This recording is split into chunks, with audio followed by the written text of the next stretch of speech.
Assalamualaikum warahmatullahi wabarakatuh. Perkenalkan, nama saya Airin Kristinanti Manafiah, NIM 1860402222125. Jurusan Ekonomi Syariah, kelas 1C. Tujuan saya membuat video ini adalah untuk memenuhi tugas ujian akhir semester mata kuliah Filsafat Umum. Langsung saja ke pertanyaan yang pertama. Menurut pendapatmu, apa perbedaan antara orang yang tahu dengan orang yang tidak tahu mengenai sesuatu?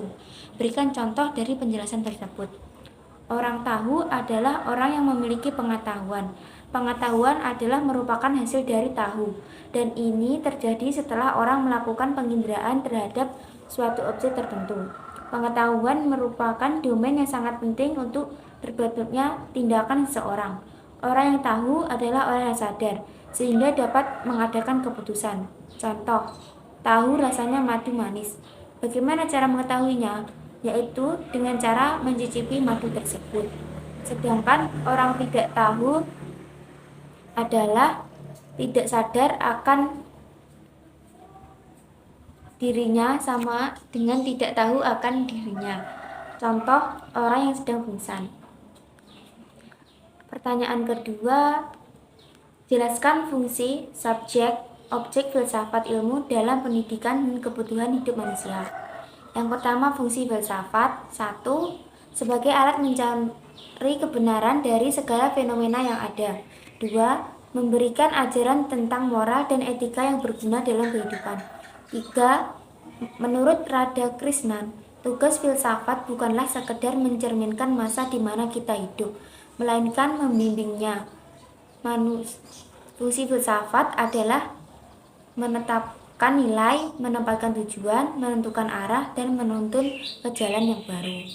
Yang keempat, menurut Maksum, fungsi filsafat adalah untuk menyelamatkan manusia dari kesesatan hidup, menghadapi pengaruh-pengaruh kemajuan dan gaya hidup materialisme, melepaskan kungkungan kegelisahan dan ketidakbermaknaan. Subjek filsafat ialah seseorang yang berpikir atau memikirkan hakikat sesuatu dengan sungguh-sungguh dan mendalam. Sedangkan objek filsafat merupakan pokok bahasan filsafat. Objek itu dapat berwujud suatu barang atau dapat juga subjek itu sendiri. Dalam filsafat ada dua objek. 1. Objek material ialah menyelidiki segala sesuatu yang tak terbatas dengan tujuan memahami hakikat ada, realitas, dan wujud. Objek material yaitu kesemestaan, keuniversalan, dan keumuman. 2. Objek formal adalah sudut atau cara pandang khas filsafat, pendekatan dan metode untuk meneliti atau mengkaji hakikat yang ada dan yang mungkin ada. Filsafat berusaha untuk membahas hakikat segala sesuatu. Hakikat artinya kebenaran yang sesungguhnya atau yang sejati, yang esensial, bukan yang bersifat kebetulan. Ilmu memiliki peranan yang penting dalam kehidupan. Ilmu memberikan pengarahan tentang moral dan etika dalam menjalani kehidupan. Adapun manfaat yang didapat dari mempelajari ilmu filsafat. 1. Dengan mempelajari filsafat, manusia akan mendapatkan wawasan yang lebih luas. 2. Filsafat ilmu menjadikan diri lebih dinamis dan terbuka dalam menghadapi persoalan. 3. Filsafat ilmu mengajak untuk berpikir secara radikal, holistik, sistematis, hingga kita tidak hanya ikut-ikutan saja mempercayai kabar atau berita yang ada, tetapi harus kritis pada apa yang dikemukakan seseorang. Pertanyaan ketiga, jelaskan secara sistematik upaya manusia dalam mencari pengetahuan ilmiah. Ilmu pengetahuan diperoleh melalui metode ilmiah yang terdiri dari 6 tahap. 1. Perumusan masalah. Masalah yaitu pernyataan apa, mengapa, ataupun bagaimana tentang objek yang diteliti. 2. Pengamatan dan pengumpulan data. Tahap ini merupakan suatu yang paling dikenal dalam metode keilmuan, disebabkan banyak kegiatan keilmuan yang diarahkan kepada pengumpulan data ini. Maka banyak orang menyamakan keilmuan dengan pengumpulan fakta. 3. Penyusunan dan klasifikasi data. Tahap metode keilmuan ini menekankan pada penyusunan fakta dalam kelompok-kelompok, jenis-jenis, dan kelas-kelas dalam semua cabang ilmu.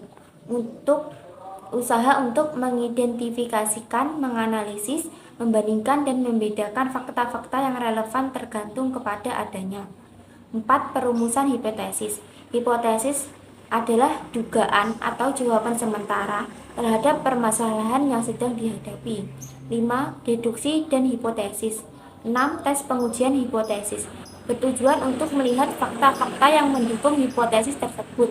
Jika fakta tidak mendukung suatu hipotesis, maka hipotesis lain akan dipilih dan prosesnya akan diulang kembali. Pertanyaan yang keempat, filsafat adalah sikap, metode, seperangkat teori, dan sistem berpikir. Jelaskan maksud dari ungkapan di atas dengan menggunakan bahasamu sendiri.